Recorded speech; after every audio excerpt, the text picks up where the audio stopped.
Hello, everybody. I hope that you're all doing well.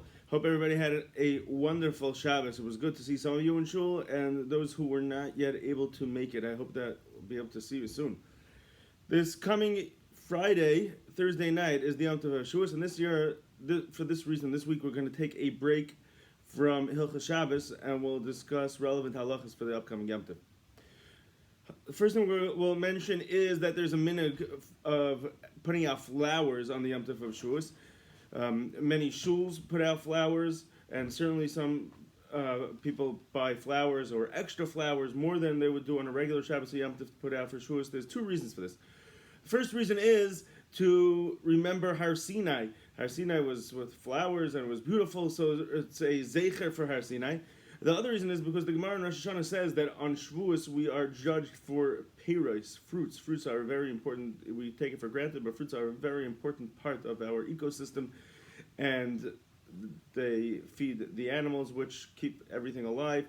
And we also eat fruits ourselves, even though you're thinking like, okay, I can manage without the fruits, yeah, but the ecosystem cannot manage without the fruits. And of course, you want to daven for a beautiful esrog. So therefore, another reason why we put out flowers is to remind us that on Shavuos we are getting judged on Pirei Se'ilan, on the fruits.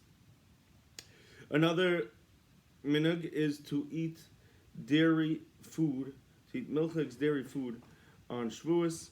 Numerous reasons given for this. Most primary reason is that when Klal Yisrael received the Torah, they did not yet know Hilchos Shchita, so therefore all that they ate was milchiks, and as a zeicher for that, we eat dairy food on Shavuos.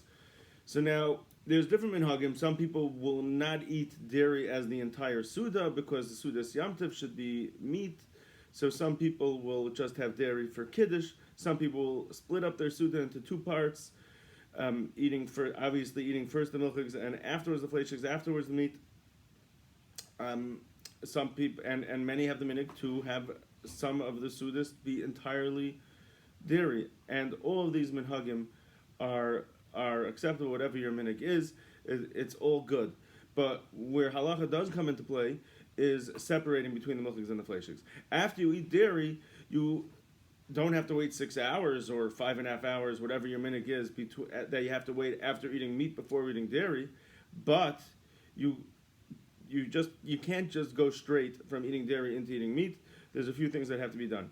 The Shulchan Aruch says that after you eat dairy, before you want to eat meat, first of all you have to check your hands to make sure that you don't have like cheesy grease on your hands, or better yet is to even go and wash them, rinse them under water.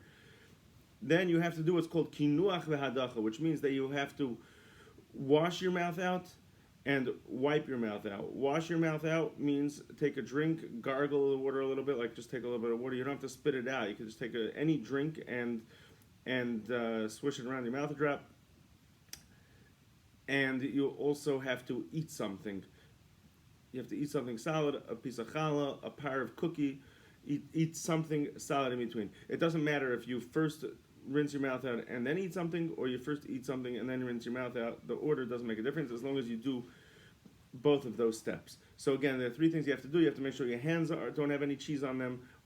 You have to take a drink, and you have to eat something. Finally, in regards to waiting after dairy before eating meat, there's a well-known halacha that if you eat hard cheese, then you have to wait 6 hours. The same way that you have to wait after meat 6 hours, you have to wait after hard aged cheese 6 hours. So the only example that we have of that is Parmesan cheese. Unless somebody is importing some cheese from Switzerland, I don't think that there's too many kosher cheeses that would be classified as hard cheese. But we do have Parmesan cheese, grated Parmesan cheese. So this is something that somebody has to be careful about. If you have the grated Parmesan cheese, if it's like grated onto a salad and you eat that salad, you would have to wait 6 hours or whatever your minhag is, 5 hours, 5.5 hours before eating meat. However, if the Parmesan cheese is cooked into something, let's say it's part of a recipe, let's say you have Parmesan cheese that was grated into an eggplant Parmesan, let's say, or a lasagna, and it's melted into the food, then the fact that it was cooked with Parmesan cheese, it doesn't matter. The Yad Yehuda says that if it was melted into the food, then you do not have to wait 6 hours afterwards. But if it was merely grated on, or like a topping on a salad, but not melted in, then you would have to wait 6 hours. So this is something that you have to be aware of when you're eating meat after dairy. Okay, well, Amir Hashem continue tomorrow with more halachas related to the Yom Tov of Shavuos.